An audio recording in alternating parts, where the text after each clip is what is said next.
Hi guys, welcome back to your YouTube channel for creative studies. So guys, आपका first question है आज का from subject code BEGC 133 and programme name is BAG and your subject name is British literature. So question is, how did new discoveries have an influence on the Renaissance and the literature? कैसे नए discoveries में literature and renaissance में इसके effect पड़े, क्या development हुआ, वो सब के बारे में. ठीक है, तो लेट्स गेट स्टार्टेड. आप देख सकते हो हम लोग का question.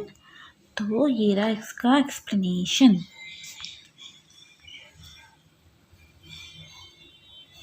The new discovery asserted that Renaissance was not merely a rebirth or a rediscovery of old knowledge, but also an age of new discoveries which were of high importance for the Western civilization.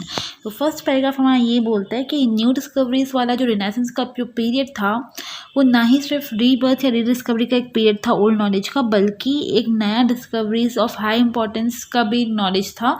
मतलब वो discoveries जो बहुत ज़्यादा important है western civilization के लिए, उसका भी इनिशियल बिगिनिंग था. The geographical discovery of the renaissance where in one could see the extension of the physical horizons. तो ये डिस्कवरीज ऐसा था जिसमें लोग अपने फिजिकल हॉरिजन्स के एक्सपांसन्स देख सकते थे और उनके लिए ये बहुत ज़रूरी थी. वे आर वेरी इंपॉर्टेंट. ठीक है, यहाँ तक क्लियर. अब आगे देखते हैं हम लोग.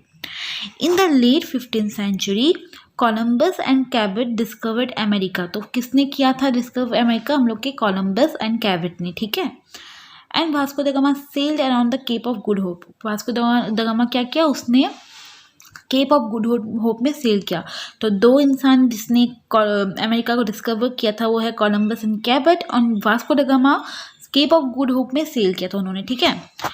तो नेक्स्ट हम लोग का क्या बोला गया? This explorations did more than expand the geographical limits of the known world. तो apart from this geographical locations, इन्होंने काफ़ी कुछ काम किया था. मतलब यही जोग्राफिकल लोकेशन की डिस्कवरी इन लोग को आगे बढ़ने में बहुत हेल्प की और आगे आगे दुनिया में क्या है इनके वजह से जानने के लिए मिला.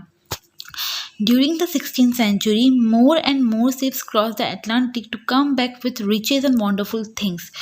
जितना ज़्यादा 16th सेंचुरी में शिप्स ने क्रॉस किया अटलांटिक को, और ज़्यादा अपना नॉलेज के साथ, रिचेस के साथ, वंडरफुल क्रिएटिव थिंग्स के साथ लौटे, जिसमें हम लोग को पता चला कि और क्या क्या है वर्ल्ड में जो अनडिस्कवर्ड था अब तक.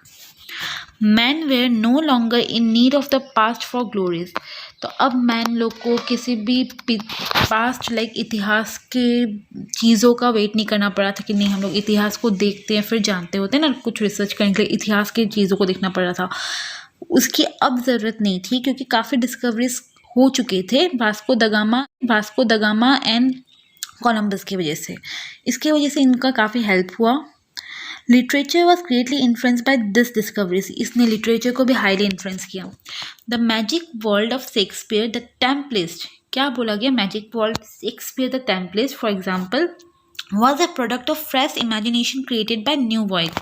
तो जो शेक्सपियर का जो मैजिक वर्ल्ड ऑफ टेम्पलेट था वो कहीं ना कहीं साबित हुआ एक फ्रेश आइडिया नए वॉयजेस का एक्सप्लोरेशन के लिए, इमेजिनेशंस के लिए कि हम लोग कैसे आगे बढ़ सके. ठीक है.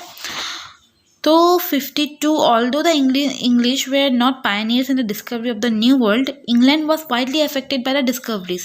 तो जो कि न्यू वर्ल्ड में इंग्लिश मैन का ऐसा नहीं था कि इन लोग अनडेवलप थे या किसी चीज़ के पायनियर्स से किसी से बंधे हुए थे किसी भी चीज़ से, लेकिन जब ये सब डिस्कवरीज हुई तो कहीं ना कहीं इंग्लैंड को बहुत इफेक्ट हुआ और हाईली बेनिफिशियल भी हुआ इंग्लैंड के लिए.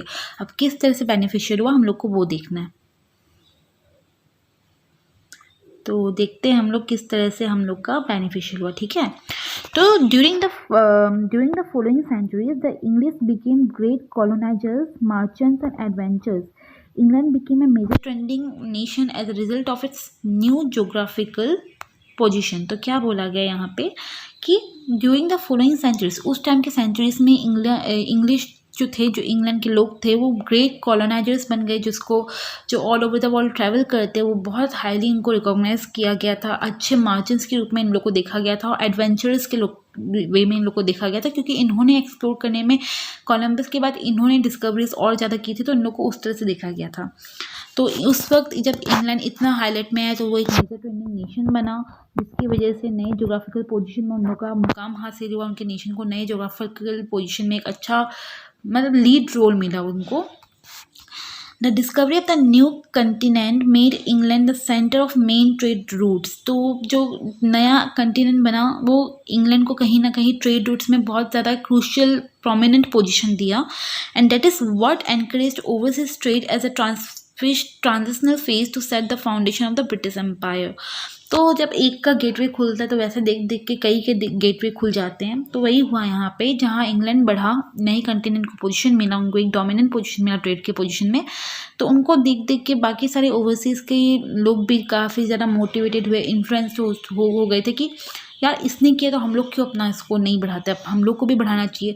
तो उस टाइप का मोटिवेशन उस ट्रांजिशनल फेज को जब एक्सेप्ट करने के लिए लोग तैयार हुए कि ठीक है हम लोग ने चेंज को अडॉप्ट किया, अब हम लोग को भी आगे बढ़ना चाहिए, तो इस चेंजेस की वजह से ब्रिटिश एम्पायर का फाउंडेशन बेस सेट हो गया था। ठीक है, there were other scientific discoveries, और भी कई साइंटिफिक डिस्कवरीज हुए। Owing to the scientific study the ancient text, scientific thinkers such as Nicholas, Copernicus, Galileo, William Harvey, जैसे ब्रिटिश एम्पायर का फाउंडेशन बेस सेट हो गया था। ठीक है, there were other scientific discoveries, और भी कई साइंटिफिक डिस्कवरीज हुए। Owing to the scientific study, the ancient text, scientific thinkers such as Nicholas, Copernicus, Galileo, William Harvey, and Jonas Kepler worked harder in order to increase the knowledge while attempting to refine the earliest thought of astronomy. तो काफ़ी discoveries हुए और बाकी काफ़ी scientific मतलब research किया गया था एंशिएंट टेक्स्ट के बेसिस पे, जो कि निकोलस, गैलीलियो, विलियम एंड ऐसे रिसर्चर ने किया। उन्होंने काफ़ी मेहनत की, काफ़ी नॉलेज गेन किया हर एस्पेक्ट्स के बारे में, और एस्ट्रोनॉमी के बारे में उन्होंने और भी जानकारी ली कि और क्या क्या चेंजेस हो सकते हैं।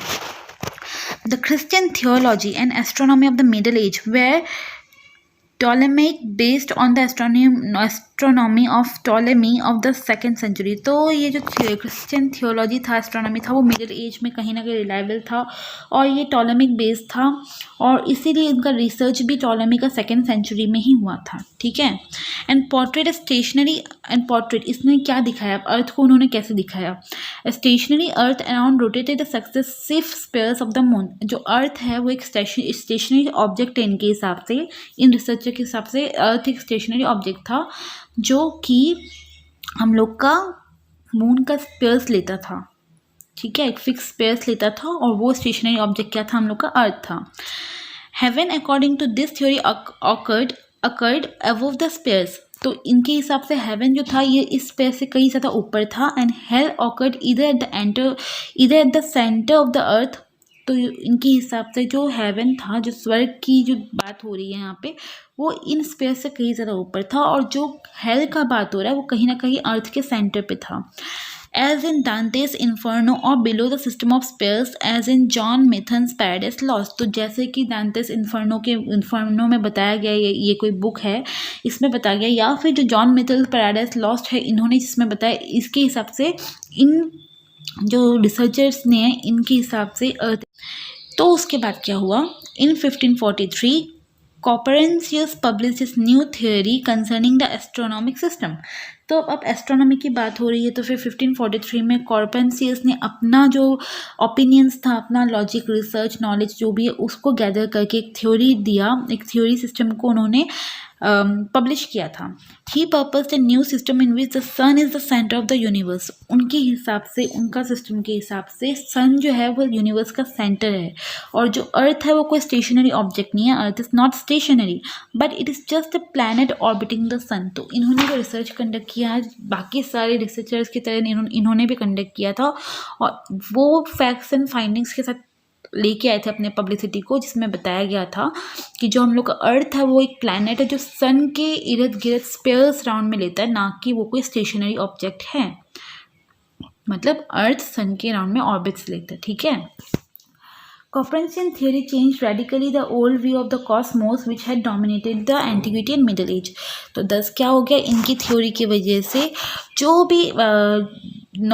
भी रिसर्चर्स का जो व्यू पॉइंट्स था, फैक्ट्स फाइंडिंग्स था, कहीं ना कहीं वो गलत साबित हुआ। उन लोग को भी पता चला कि नहीं, इसका फैक्ट्स फाइंडिंग्स सही है, और इन्होंने ये साबित कर दिया कि अर्थ एक स्टेशनरी ऑब्जेक्ट नहीं है बल्कि वो एक प्लैनेट है जो सन के ऑर्बिटिंग करता है।